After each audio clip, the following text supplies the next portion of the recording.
আজকের আমরা প্রবন্ধ বিষয়টা নিয়ে আলোচনা করব। ক্লাস 10-এর প্রবন্ধে যে এমসিকিউ থাকবে 3 নম্বরের, এসএ কিউ থাকবে 3 নম্বরের, আর রচনাধর্মী প্রশ্ন থাকবে 5 নম্বরের। 3 + 3 + 5 = হচ্ছে 11 নম্বর।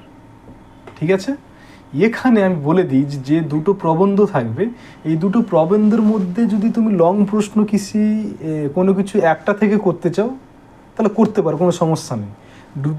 যদি দুটোর থেকে করতে চাও তাও করতে পারো, কোনো সমস্যা নেই। কিন্তু যে কোনো একটা তোমাকে করতেই হবে। ঠিক আছে, তাহলে আমি এখন দেখব যে আগামী 5 বছরে যে গত 5 বছরে এখান থেকে কী কী প্রশ্নগুলো এসছে আর এবছরে কী কী প্রশ্নগুলো আসতে পারে। কেমন? তাহলে 2025 এখান থেকে যে প্রশ্নটা এসছে, হ্যাঁ, আর এখান থেকে যে প্রশ্নটা আসবে, যে প্রবন্ধ থেকে যে প্রশ্নটা আসবে, লং প্রশ্ন যেটা আসবে, সেটা কিন্তু 6 দাগের যে প্রশ্নটা আসবে সেটা কিন্তু আমাদের প্রবন্ধ থেকে আসবে। লং প্রশ্ন অন্য কোনো দাগে প্রবন্ধ থেকে আসবে না। 6 দাগে শুধুমাত্র 6 দাগের দুটো প্রশ্ন দেয়া থাকবে, দুটো জায়গা থেকে, একটা বাংলা ভাষায় বিজ্ঞান আর হারিয়ে যাওয়া কালি কলম, দুটো দেয়া থাকবে, দুটোর মধ্যে যে কোনো একটা করতে হবে। আর এমসিকিউ আর শর্ট কোশ্চেন তো ওটাতে পুরোপুরি একদম খুঁটিয়ে খুঁটিয়ে পড়তে হবে, তবে এমসিকিউ আর শর্ট কোশ্চেনের অ্যান্সারগুলো তুমি পাবে, 6 নম্বর ওখান থেকে পাবে। তাহলে এখানে 2025-এ একটা প্রশ্ন হচ্ছে, এই দোষ থেকে মুক্ত না হলে বৈজ্ঞানিক সাহিত্য সুপ্রতিষ্ঠিত হবে না। এখানে কোন দোষের কথা বলা হয়েছে, কিভাবে এই দোষ থেকে মুক্ত হওয়া সম্ভব বলে লেখক মনে করেন? বাংলা ভাষায় বিজ্ঞান, যে বাংলা ভাষায় বিজ্ঞানের যে ত্রুটিগুলো কি রয়েছে, বাংলা ভাষায় বিজ্ঞানের যে বিজ্ঞান যে আমরা পড়ি, এখানে যখন আমরা দেখি, এখানে দুটো শ্রেণীতে ভাগ করা রয়েছে, যে যারা ইংরেজি জানে বা যারা ইংরেজি জানে না, বা যারা ইংরেজি অল্প জানে, এদের মধ্যে যে পার্থক্যগুলো রয়েছে, আর বাংলা ভাষায় বিজ্ঞান চর্চায় কি কি বাধা রয়েছে, সেগুলো কিন্তু এখানে লিখতে হবে। ঠিক আছে, আমার মনে পড়ে প্রথম ফাউন্টেন পেনের কথা। বক্তা কোথায় ফাউন্টেন পেন কিনতে গিয়েছিলেন, তার ফাউন্টেন পেন কেনার ঘটনাটি বিস্তর আলোচনা করো। দুটোর মধ্যে একটা করতে হবে। 2024-এ এখান থেকে কী প্রশ্ন এসছে, 2024-এ এখান থেকে প্রশ্ন এসছে যে বাংলা ভাষায় বিজ্ঞানের সমস্যাগুলি আলোচনা করো। আর সব মিলিয়ে লেখালেখি রীতিমতো একটা ছোটোখাটো অনুষ্ঠান, লেখালেখির ব্যাপারটি একটা ছোটোখাটো অনুষ্ঠান বলে মনে হয়েছে কেন? এটা 2024-এ এসছে। 2023-এ কী এসছে, বাংলা বিজ্ঞান সহায়ক গ্রন্থে পাঠকদের যে দুটি শ্রেণীতে ভাগ করা হয়েছে তাদের পরিচয় দাও, আর তাই দিয়ে আমাদের প্রথম লেখালেখি, লেখকের প্রথম লেখালেখির আয়োজনের পরিচয় দাও। ঠিক আছে, এরপর থেকে এখানে 23-এ বলে দিয়েছে, 22-এ এখান থেকে যে প্রশ্নটা আসছে, আশ্চর্য সবই আজ বিলুপ্তির পথে, সবই এর পরিচয় দেয়, উল্লেখিত বিষয়টির কিভাবে আজ বিলুপ্তির পথে সেটা লেখো। তাই কেটে কাগজের মতো সাইজ করে নিয়ে আমরা তাতে হোম ট্যাক্স করতাম। কিসে হোম ট্যাক্স করা হতো আর হোম ট্যাক্সের ব্যাপারটা বর্ণনা করো। এটা এসছে 2020-এ। কী এসছে এখান থেকে?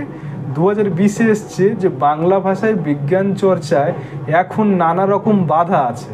লেখক কোন ধরনের বাধার কথা বলেছেন? আমার মনে পড়ে প্রথম ফাউন্টেন পেনের কথা। বক্তার আসল নাম কি? তার ফাউন্টেন পেনের ঘটনাটি সংক্ষিপ্ত বিবরণ দাও। আর 2019-এ এখান থেকে যে প্রশ্নটা আসছে সেটা হচ্ছে এটা, যে আমরা কালিও তৈরি করতাম নিজেরাই। কারা কালি তৈরি করতেন, তারা কিভাবে কালি তৈরি করতেন? পাশ্চাত্য দেশের তুলনায় এদেশের সাধারণের বৈজ্ঞানিক জ্ঞান নগণ্য। লেখকের এমন মন্তব্যের কারণ কি?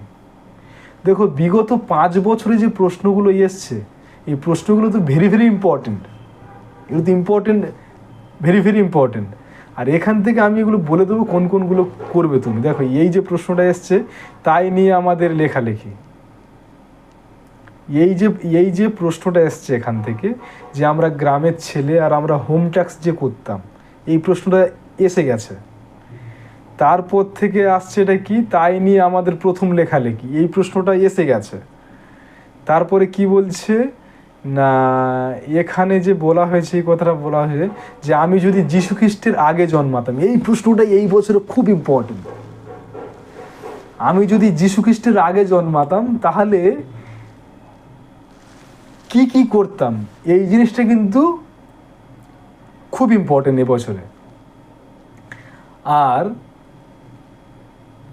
আর একটা প্রশ্ন কি বলেছে, আমার মনে পড়ে প্রথম ফাউন্টেন পেনের কেনার কথা, এটা তো পড়ে গেছে, এটা তবু একবার করে রাখবে, এটা কিন্তু খুব ইম্পর্টেন্ট একটা প্রশ্ন। আর শরৎচন্দ্র চট্টোপাধ্যায় একটা কথা বলেছিলেন, লাঠি তোমার দিন ফুরিয়েছে। লাঠি বলতে কি বোঝানো হয়েছে, তোমার দিন কত দিন, এই ঘটনাগুলো লিখতে হবে এখানে। এগুলো তো যারা এক্সটেন তারা তো এগুলো অটোমেটিকলি পড়ে নিয়েছে।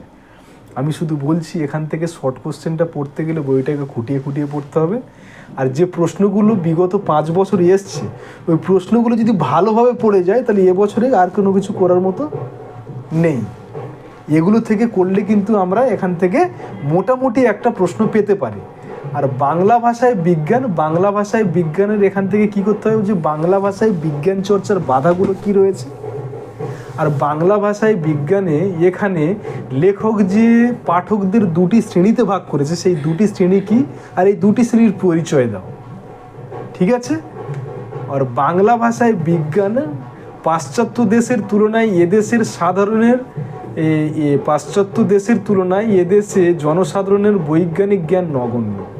বৈজ্ঞানিক জ্ঞান নগণ্য কেন, এটাকে করতে হবে। বিজ্ঞান আলোচনার জন্য যে রচনা পদ্ধতি আবশ্যক তা অনেক লেখক এখনো আয়ত্ত করতে পারেনি। কেন পারেনি, না পারার কারণ কি, ঠিক আছে। অনেকে মনে করেন পারিভাষিক শব্দ বাদ দিয়ে বক্তব্য প্রকাশ করলে রচনা সহজ হয়। অনেকে কারা, তারা কি মনে করে, ঠিক আছে। আমাদের আলংকারিক শব্দের ত্রিবিধ কথা বলেছেন, আলংকারিক শব্দগুলি কি কি, ঠিক আছে। এখান থেকে এই প্রশ্নগুলো করতে হবে। আর এখান থেকে শর্ট প্রশ্নগুলো একদম খুঁটিয়ে খুঁটিয়ে পড়তে হবে, তাহলে কিন্তু এমসিকিউ আর এসিকিউ প্রশ্নগুলো কিন্তু আমরা অ্যাটেন্ড করতে পারবো।